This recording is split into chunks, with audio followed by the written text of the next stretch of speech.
Folks, in the United States, over the last 12 months or so, we have decided to deplete our Strategic Petroleum Reserve, often called SPR.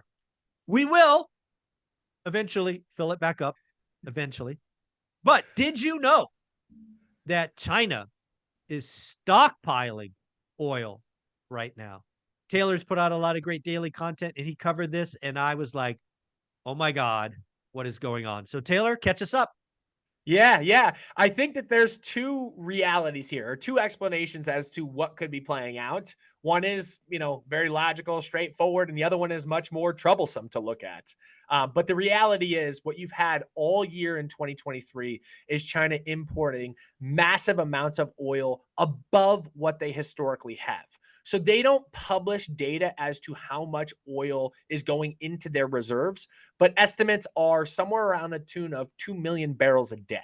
So they're refilling at 2 million barrels a day. Just know that that's a big number. That's a big So number. The first explanation that's like, okay, this is just kind of like logical, is buying cheap oil from Russia and Iran, right? So we have sanctioned, Western nations have sanctioned Russia for invading Ukraine and have long sanctioned Iran for having nuclear weapons. And so therefore, we aren't willing to buy, at least to any heavy extent, oil from them. And therefore, Russia and Iran are just going, hey, we'll discount because we have to offload this. And China's like, hey, we're over here. We'll buy cheap oil. We're good.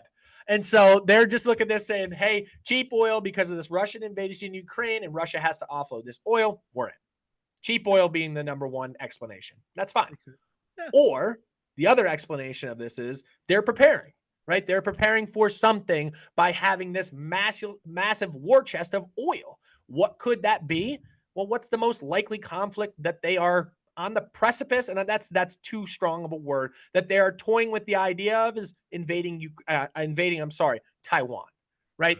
There is ongoing military banter back and forth between China and Taiwan. And if something were to happen, like them flying 103 warplanes over that in the last 24 hours as the U.S. visits, that just happened. If something actually were to happen, I did not hear that.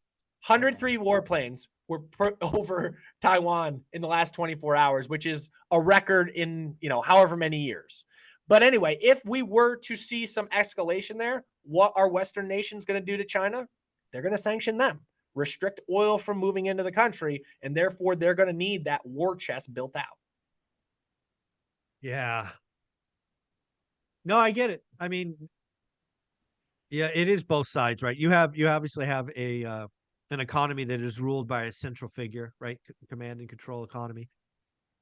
Let's play the other side out. So I think it's fair to say that the Chinese economy is somewhere between shaken and in shambles. You have a consumer base that clearly has lost faith. So they're saving. And if you have an economy that's based on the consumer, or you're trying to grow GDP, it's because of the consumer. That's not what you want to see. They also have a demographic problem that is just going to explode in the next couple of decades. And I've often thought my biggest fear is President Xi will start feeling pressure, because I think he's in his third term. He was just reelected in a landslide. He's in a forever term right now, though. Yeah, forever term, right? This is just call it what it is. Yeah. But again, forever terms sometimes don't last forever. Oh, very fair. Very fair. And if the populist rises up and continues to voice their displeasure, which today is stamped out quickly, he might pull that trigger just to divert, and for whatever reason, nothing gets everybody behind the leader than a war. That is a scary thought. It is. And I make it clear that this is, I call this tail risk. Yes. And this is what it's called in investing. Tail risk is something that's not probable, but it's also not impossible. So it's not that I'm saying there's more than a 50-50 chance that China invades Taiwan. I'm not a political strategist, but maybe it's a 10-15% chance. I don't know what the actual odds a low are. Number. It's a low That being said, if it happens, there are massive market implications that come along with that. So why are they building this oil? Again, it could just be that they're buying on the cheap and they're happy to do so. But Yeah, other maybe. people way smarter than me, Harvard, Yale, Princeton economists, professors are saying this could be indicative of their future plans to make a move into their neighboring nation that once was a part of their country and they are now looking to potentially reclaim. Yeah, I think a lot of those folks smarter than us, they're part of the war machine, blah blah blah, all that industrial complex stuff. It's sickening. Um, you know, the forever wars that have existed through most of my lifetime and Yeah, fair, just fair. yeah. But again, the tail risk, yeah, it's a non-zero tail risk. Right. Non-zero. As was Russia invading Ukraine. No one thought that was happening. All of a sudden, they put 100,000 troops on the border, and people are like, okay, now there's a 25% chance, and the Yeah. next week they move in. Yeah. And what happens to the global inflationary environment? Now, Well, granted, some of that was a bottle, a yeah. keg, powder keg, but that is what the shot that exploded it.